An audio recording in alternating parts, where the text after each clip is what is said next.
Bienvenidos a Crossroads, amigos. El Departamento de Educación tal como lo conocíamos termina ahora. Ahora el presidente Donald Trump emite la orden ejecutiva prometida para comenzar a desmantelar el departamento. En otras noticias, el Departamento de Justicia obtiene mucha más autoridad sobre la USAID. Un juez federal ordena al Departamento de Justicia detener sus esfuerzos para recortar el gasto en la agencia. Argumenta que eso puede violar la Constitución. Mientras tanto, los que no son ciudadanos de Estados Unidos casi obtienen el derecho a votar en la ciudad de Nueva York. El intento de consagrar ese derecho en la ley se cierra ahora. También se lanza una nueva campaña para eliminar metales pesados de la fórmula infantil por el secretario de Salud y Servicios Humanos, Robert F. Kennedy Jr.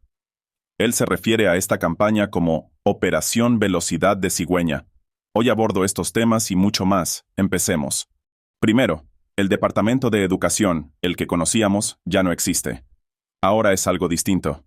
Rumores previos al jueves decían que Donald Trump aboliría el departamento por completo. El anuncio oficial no llega tan lejos, pero se acerca.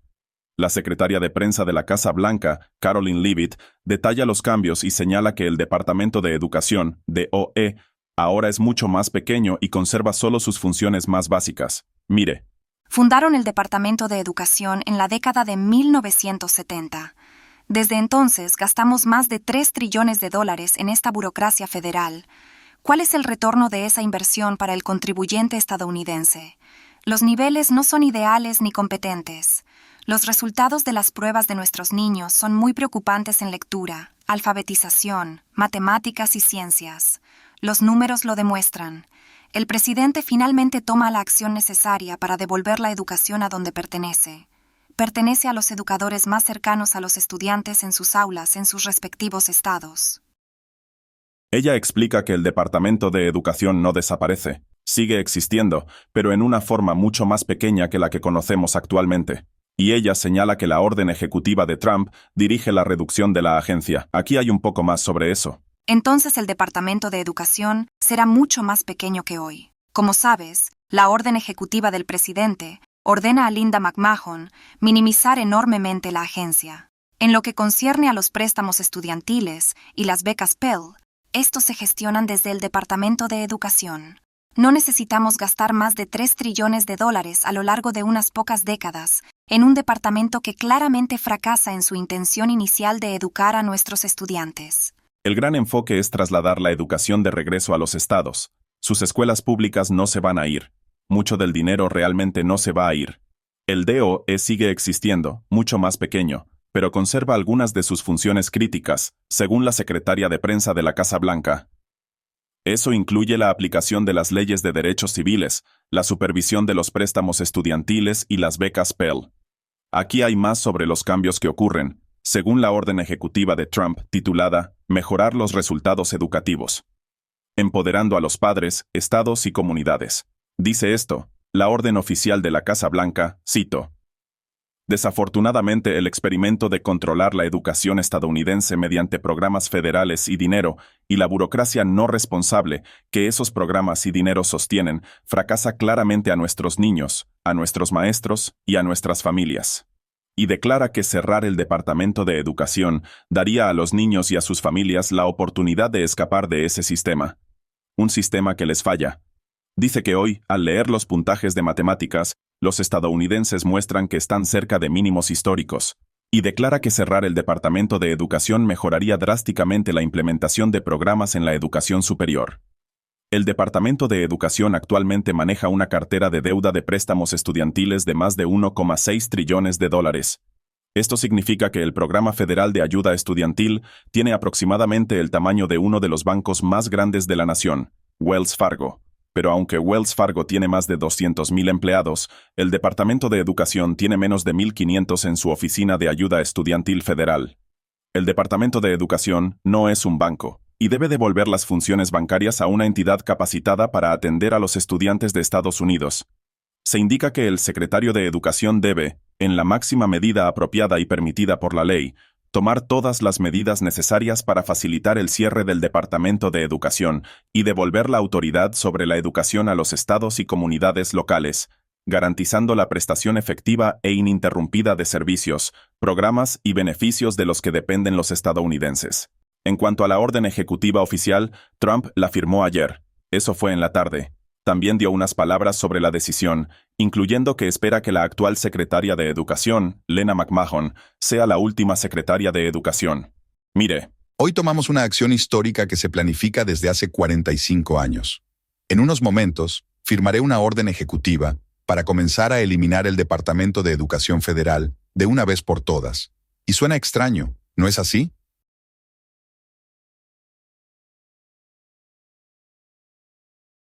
Departamento de Educación, lo eliminamos y todos saben que es correcto. Y los demócratas saben que es correcto, y espero que voten a favor, porque al final puede llegar a ellos.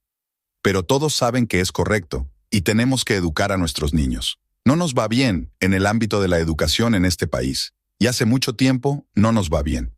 Y nos complace unirnos hoy a la mujer que yo elegí porque es una persona extraordinaria. Y espero que sea nuestra última secretaria de Educación, Linda McMahon. Resulta interesante ver cuán drásticamente cambian los niveles educativos en los Estados Unidos cuando estas medidas entran en vigor, pero esperamos y vemos, ¿no? Ahora en otras noticias, el Departamento de Justicia obtiene mucha más autoridad sobre la USAID al designar a un funcionario del Departamento de Justicia en un puesto de liderazgo en la organización de ayuda.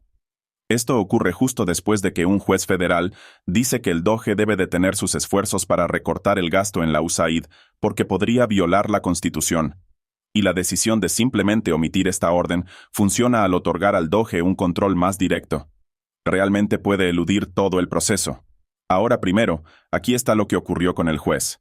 El New York Post dice, un juez federal dictamina el martes que el mano derecha del presidente Trump, Elon Musk, actuó probablemente de forma inconstitucional con su directiva de desmantelar la Agencia de Estados Unidos para el Desarrollo Internacional, USAID, y de bloquear al Departamento de Eficiencia Gubernamental del Departamento de Justicia de hacer recortes adicionales. El juez de distrito de los Estados Unidos de Maryland, Theodore Chuang, impone una orden judicial preliminar que ordena a la administración Trump restaurar el acceso al correo electrónico y a las computadoras para todos los empleados de la USAID, incluidos aquellos que fueron puestos en licencia administrativa. Y como Chuang, quien fue nominado al Tribunal Federal por el expresidente Barack Obama, también restringe de forma amplia a Elon Musk y al DOGE de tomar acciones contra la USAID, sin la autorización expresa de un funcionario de la agencia. Y dice esto, cito, el tribunal encuentra que las acciones unilaterales de los acusados para cerrar la USAID probablemente violaron la Constitución de los Estados Unidos. Escribió Chuang en una sentencia de 68 páginas que exige a la Casa Blanca, en 7 días, confirmar por escrito que se restauró el acceso al correo electrónico y a las computadoras para los empleados de la USAID. Entonces, ¿qué hacen? Les dicen que deben básicamente reactivar todo. No tienen el derecho de oponerse. La línea importante en esa sentencia legal es que si el DOGE va a continuar estas acciones para recortar el gasto en la USAID, entonces necesita, cito, la autorización expresa de un funcionario de la agencia. Y encontraron una forma de hacer eso en lugar de seguir la orden. Parece que eso es exactamente lo que ha sucedido, y más en realidad. Porque recuerde, la USAID ahora se pone bajo el Departamento de Estado. Eso hace que el secretario de Estado, Marco Rubio, sea también el director interino de la USAID. Y Marco Rubio toma ahora algunas acciones directas en consonancia con la orden del juez. Según un correo electrónico obtenido por AP, dice que un alto funcionario del DOGE es designado a un puesto principal en la USAID. AP dice esto. Un alto funcionario del Departamento de Eficiencia Gubernamental de Elon Musk asume un rol de liderazgo en la Agencia de Estados Unidos para el Desarrollo Internacional, según un correo electrónico obtenido por la AP, otorgando al DOGE un puesto principal en una agencia que ha ayudado a desmantelar. Jeremy Lewin, quien desempeña un papel central en los esfuerzos del DOGE por recortar el gobierno en la USAID y en otras agencias federales, se convierte en al menos el segundo lugarteniente del DOGE en ser designado a un puesto principal en una agencia durante la administración Trump. Dice esto, Pete Marocco, un designado político de la administración Trump que se desempeña como subdirector de la USAID, revela el cambio en un correo electrónico el martes al personal del Departamento de Estado. Dice que ocurre después de que Marocco y el DOGE supervisan la eliminación del 83% de los contratos de la USAID, trasladando los programas restantes al Departamento de Estado. Marocco dice en su correo electrónico que se desempeñará como director de ayuda exterior del Departamento de Estado. La portavoz del Departamento de Estado, Tammy Bruce, confirma su designación el miércoles y dice a los periodistas que es un rol indispensable para alinear toda la ayuda exterior del gobierno de los Estados Unidos con las prioridades del presidente. Ahora, continuando con esto, amigos, veremos qué sucede con DOGE. Pero hablando también del Departamento de Defensa, este también experimenta recortes bastante grandes e incluye a más de 21,000 empleados que ahora tienen aprobado renunciar del Departamento de Defensa, DoD. La Defensa Común del Pentágono aprueba oficialmente casi 21,000 renuncias de empleados como parte de la iniciativa radical del secretario de Defensa, Pete Hegseth, para reducir la plantilla civil del ejército en entre 5 y 8%. Ahora, es un esfuerzo significativo de reducción de personal que apunta a recortar entre 50,000 y 70,000 empleados como parte de una campaña más amplia para mejorar la eficiencia gubernamental y los costos operativos, según un alto funcionario de defensa de los Estados Unidos. Se señala que las renuncias aprobadas representan uno de los 3 métodos principales que se utilizan para alcanzar las metas de reducción de personal. Están reduciendo la plantilla del Departamento de Defensa. Ahora, el secretario de Defensa, Pete Hegseth, sigue con otro anuncio. Él dice que el Pentágono recorta el gasto innecesario. Él también detalla por qué se hacen estos recortes en primer lugar. Mire, hoy firmo un memorando que ordena la cancelación de contratos y subvenciones del DoD por más de $580 millones, que no se alinean con las prioridades de este presidente o de este departamento. En otras palabras, no son un buen uso del dinero de los contribuyentes. En última instancia, son ellos quienes nos financian. Les debemos transparencia y debemos asegurarnos de usarlo bien. Entonces, aquí tienes lo que cancelamos hoy. Existe un proyecto de software de recursos humanos que debía durar 1 año y costar $36 millones, pero en cambio, ha durado 8 años y actualmente supera el presupuesto en $280 millones. No entrega lo que debía. Eso es 780% de sobrepaso del presupuesto. Ya no lo hacemos más. Número 2. Otro grupo de subvenciones del DoD vale $360 millones en esta ocasión. Estas subvenciones buscan descarbonizar las emisiones de los barcos de la Armada, parte de la agenda ecológica de Obama-Biden. Una de ellas es de $6 millones. Otra es de $5.200.000 para diversificar y comprometer a la Armada involucrando a estudiantes y académicos subrepresentados, BIPOC. Otra subvención es de $9 millones en una universidad para desarrollar modelos de inteligencia artificial y de aprendizaje automático equitativos. Necesito modelos de aprendizaje automático letales, no modelos de aprendizaje automático equitativos. Número 3. En nuestro esfuerzo continuo por recortar el gasto innecesario en servicios de consultoría externa, cancelamos $30 millones en contratos con Gartner y McKinsey. Eso es para la compra de licencias de tecnología de la información no utilizadas. Entonces, si lo sumas todo, $580 millones en contratos y subvenciones del Departamento de Defensa se cancelan hoy con la ayuda del DOGE. ¿A cuánto asciende nuestro total? En total, se cancelan $800 millones en gasto innecesario durante las primeras semanas. El DoD se asocia con el DOGE para asegurar que nuestros combatientes tengan lo que necesitan recortando el desperdicio, el fraude y el abuso. ahora, en una nota al margen, videos como este se vuelven más comunes en la administración Trump. Comienzan a usar videos en los anuncios para básicamente evitar a los medios tradicionales, y parece un concepto similar al que tuvo Donald Trump durante su primer mandato. Él dijo que usa las redes sociales para hablar directamente con los votantes. Y esto elimina a los intermediarios, que en este caso son en su mayoría los medios tradicionales. También ayuda a eliminar problemas con citas sacadas de contexto, un gran problema que han enfrentado y aún enfrentan. También evita que la información se tuerza para encajar en diferentes narrativas. Ahora, en general, con el Departamento de Defensa parece que la agenda de Trump es fortalecer a las fuerzas militares de Estados Unidos. Por ejemplo, tiene nuevos programas para construir barcos, entre otros, y los esfuerzos de reclutamiento también se retoman. Pero el argumento a favor de los recortes es que hay mucho desperdicio y gasto innecesario. Pagan de más por muchas cosas. También existen acusaciones de larga data de que el Pentágono se ve estafado en muchos contratos. Así que parece que estos problemas se abordan, al menos en parte. Ahora mira, en otro tema, el Departamento de Justicia ha acusado a 3 individuos por ataques a propiedades de Tesla. Aquí está el anuncio oficial. El Departamento de Justicia dice esto, cito, hoy, la fiscal general Pam Bondi anunció cargos contra 3 individuos responsables de la destrucción violenta de propiedades de Tesla. Los 3 acusados enfrentarán toda la fuerza de la ley por usar cócteles Molotov para incendiar autos y estaciones de carga de Tesla. Los días de cometer crímenes sin consecuencias han terminado. Eso es según la fiscal general Pam Bondi, y añade, que esto sea una advertencia. Si te unes a esta ola de terrorismo doméstico contra propiedades de Tesla, el Departamento de Justicia te encarcelará. Ahora señala que un acusado, armado con un rifle AR-15 silenciado, fue arrestado tras lanzar aproximadamente 8 cócteles Molotov a un concesionario de Tesla ubicado en Salem, Oregón. Otro fue arrestado en Loveland, Colorado, tras intentar incendiar autos Tesla con cócteles Molotov. El acusado se encontró después en posesión de materiales para producir armas incendiarias adicionales.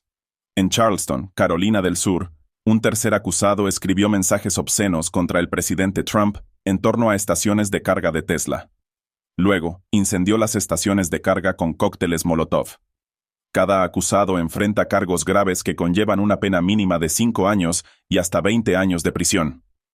El Departamento de Justicia afirma su compromiso de acabar con todos los actos de violencia y con el incendio intencional contra propiedades de Tesla y en otros casos. Ahora, las detenciones siguen a declaraciones públicas de la fiscal general Pam Bondi. Ella declara que los ataques son una forma de terrorismo doméstico. También señala que el Departamento de Justicia investigará no solo a quienes actúan directamente, sino también a quienes incentivan o financian estos ataques. Significa que cualquiera que manipule estas acciones también enfrentará cargos, quizá. Además, surgen preguntas crecientes sobre el nivel de apoyo a lo que se puede calificar como actos de terrorismo doméstico. Un clip del programa The Daily Show con Jordan Klepper de Comedy Central circula en línea. Los comentarios indican que el público en estudio aplaude los incendios y los ataques. Aquí hay un clip de eso. Mire. Algunas personas no se conforman con gritar sobre Elon en un gimnasio de secundaria. Ellos salen a las calles o a los estacionamientos. Esta noche, el FBI y la Oficina de Alcohol, Tabaco, Armas de Fuego y Explosivos investigan múltiples casos de posible incendio intencional contra Tesla y Cybertrucks. Este video dramático muestra varios autos en llamas. La policía dice que el agresor usó cócteles Molotov. Es el último de más de una docena de casos de incendio intencional y vandalismo contra Tesla. El mismo sospechoso disparó a más autos Tesla con un arma. Se incendiaron los Cybertrucks de Tesla en Kansas City. A principios de este mes, se disparó contra un concesionario de Tesla en Oregón. Los Cybertrucks se incendiaron en Seattle. Ahora, con esto dicho, no queda claro si el público en ese clip representa a la mayoría de la gente. También, a veces, programas como este animan al público a aplaudir o abuchear diferentes segmentos. Ellos activan la luz de aplausos o algo similar. Pero no queda claro si eso sucedió realmente. No lo sabemos con certeza. El senador Eric Schmidt de Missouri opinó sobre los incidentes. Él señala que lo que se ve ahora con los incendios intencionales y otras convocatorias a la violencia no es algo nuevo. No lo es para la extrema izquierda, al menos. Él dice que esta es una tendencia desafortunada que se ha visto en el país desde hace mucho tiempo en la extrema izquierda. Incluso lo compara con los ataques de Weather Underground en la década de 1970. Esa fue una organización terrorista comunista, Weather Underground, que operó en los Estados Unidos. Él dijo esto en una serie de publicaciones. En 1971, Weather Underground, un grupo terrorista de extrema izquierda, bombardeó el Capitolio. Plantaron un artefacto explosivo en un baño de la planta baja. En 1983, otro grupo militante de izquierda llamado Unidad de Resistencia Armada detonó una bomba fuera de la Cámara del Senado. En 18 meses, de 1971 a 72, hubo 2.500 bombas en el país, más de 5 al día. Él dijo que la mayoría de los estadounidenses no recuerda esto. ¿Por qué? Bueno, escuchamos todo sobre J6 y demás. ¿Por qué no oímos sobre esto cuando la izquierda bombardeaba el país? Él dice, bueno, porque la izquierda controla las escuelas, la prensa y todo el sistema de cultura organizada, así que se ha borrado de nuestra memoria popular. Él dice, hemos visto lo mismo con los ataques a Tesla hoy. La mayoría de las voces respetables de la izquierda no respaldan abiertamente la violencia, claro, pero distraen, ambigüean y la minimizan. Él da algunos ejemplos de medios de comunicación y figuras públicas importantes que excusan los ataques, algunos que los fomentan, hacen espectáculos, aplauden los ataques y demás. En algunos casos, Hay personas que incluso parecen respaldarlos abiertamente. Ahora, amigos, en otras noticias, los que no son ciudadanos de Estados Unidos casi obtienen el derecho a votar en la ciudad de Nueva York, pero el intento de consagrarlo en ley, bueno, se rechaza por un amplio margen.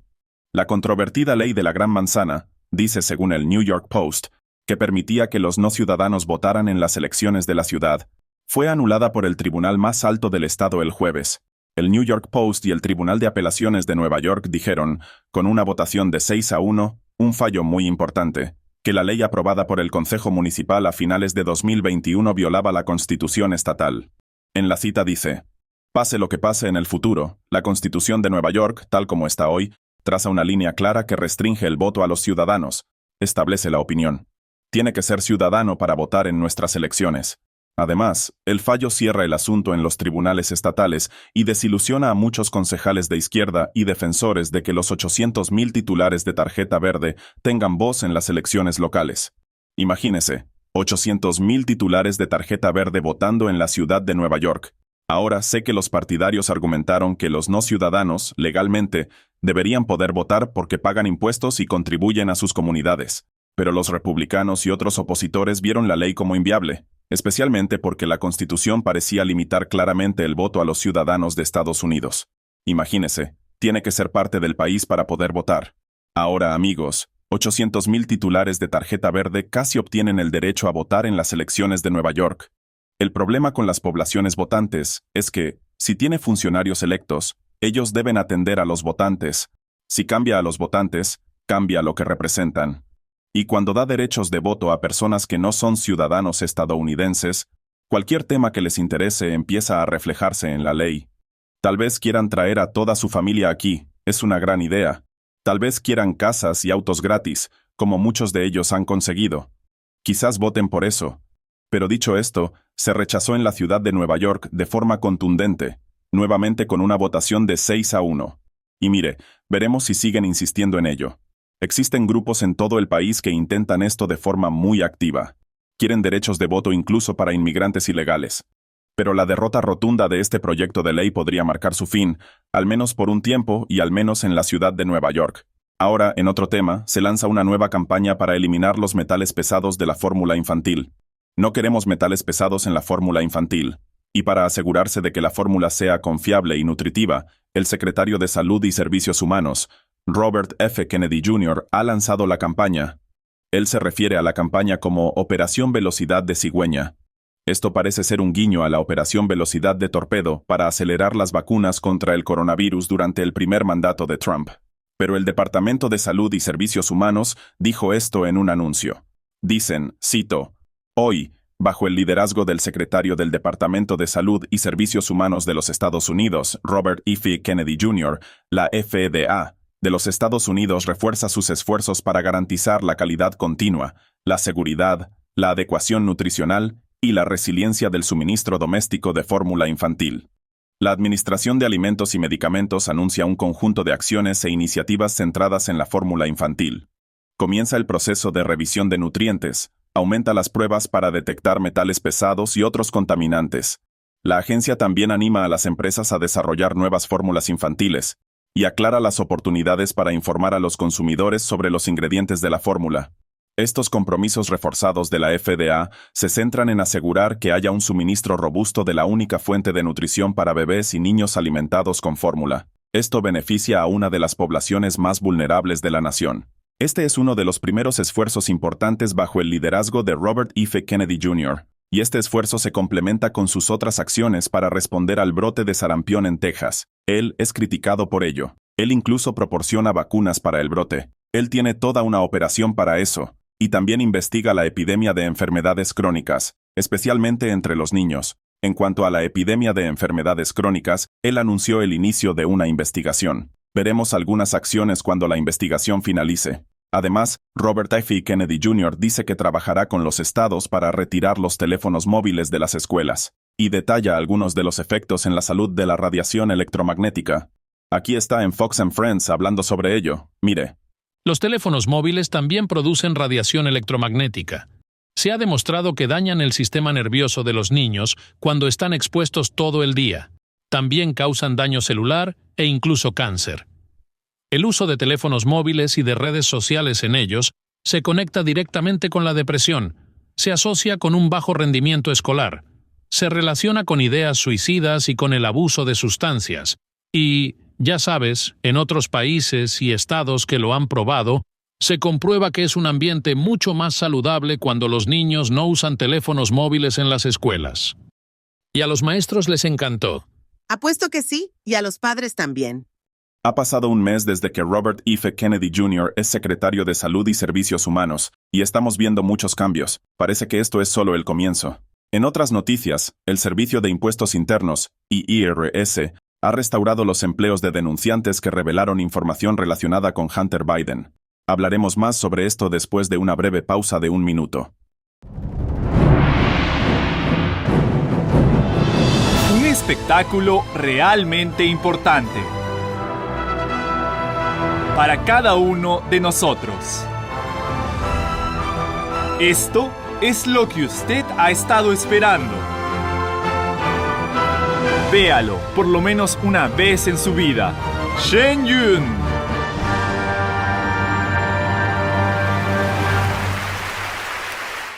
Bienvenidos de nuevo. El IRS ha restaurado los empleos de un par de denunciantes que hablaron sobre Hunter Biden. La agencia dijo en el comunicado que los denunciantes fueron injustamente señalados por sus acciones. El Departamento del Tesoro de los Estados Unidos anunció esto.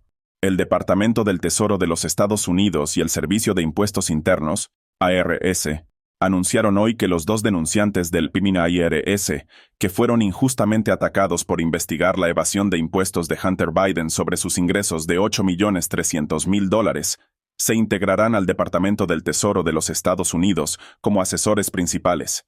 Y dicen, cito, «Me complace dar la bienvenida a Gary Shapley y a Joseph Ziegler al Departamento del Tesoro, donde nos ayudarán a impulsar la necesaria reforma cultural dentro del IRS», dijo el secretario del Tesoro de los Estados Unidos, Scott Bessent, y añadió, cito, «Estos veteranos funcionarios públicos se unen a nosotros para reforzar el enfoque de la agencia en la recaudación, la modernización y el servicio al cliente, para que podamos ofrecer una experiencia del IRS más eficaz y eficiente para los trabajadores estadounidenses». Añadió, cito, «Aprecio los esfuerzos del senador Grassley ante el Congreso y su apoyo a las protecciones para denunciantes, para mejorar la transparencia, la rendición de cuentas y erradicar la cultura de represalias». Él señaló que Shapley y Ziegler, quienes trabajaron durante años en el caso de evasión de impuestos de Hunter Biden, se manifestaron en 2022 y posteriormente enfrentaron persecución política por parte del IRS. Esto incluyó varios intentos de desacreditar sus reputaciones y arruinar sus carreras, según informó el Departamento del Tesoro. Ahora, además de esto, el FBI proporciona documentos al Congreso relacionados con otros casos de supuesta instrumentalización de la justicia que ocurrieron durante la administración Biden. Just the News dice esto. El FBI entrega al Congreso documentos clave relacionados con los escándalos de instrumentalización de la justicia en la era Biden en el Departamento de Justicia, tras una citación del presidente del Comité Judicial de la Cámara, Jim Jordan. Se señala que el subdirector del FBI, Marshall Yates, envía una carta a Jordan el viernes prometiendo que, bajo el liderazgo del director Kash Patel, el FBI se dedica a trabajar con el Congreso para lograr transparencia. Según una copia de la carta obtenida por Just the News, el funcionario del FBI proporciona al Congreso registros internos de la oficina vinculados al polémico memorando del Consejo Escolar del ex fiscal general, Merrick Garland, dirigido a padres en protesta. Los registros incluyen también las oficinas de campo del FBI en Richmond, Virginia, desde el retiro del memorando dirigido a los católicos, el cual realizaron, y las investigaciones controvertidas de la oficina que hacen cumplir la Ley de Libertad de Acceso a las Entradas de Clínicas, FACE Act. Son personas que protestan frente a clínicas de aborto y son encarceladas por un largo tiempo. Ahora, mire, con todo esto es probable que estemos presenciando el inicio de nuevas investigaciones. Todo comienza en este instante. Y recuerde, entre las políticas del primer día de Trump estaba firmar órdenes para investigar la instrumentalización del gobierno. Y eso incluye ordenar investigar todas las agencias legales y regulatorias. Ellos investigan todo eso. También investigan a toda la comunidad de inteligencia. Y retroceden 4 años, ahora un poco más, de toda la administración Biden para ver si instrumentalizaron el gobierno contra grupos específicos. Y esto se suma a las investigaciones del Congreso. Es probable que venga mucho más. Porque, nuevamente, lo que vemos ahora es el inicio de nuevas investigaciones, de ninguna manera el final. Dicho esto, presione el botón de me gusta, deje un comentario y pasemos a algunas preguntas.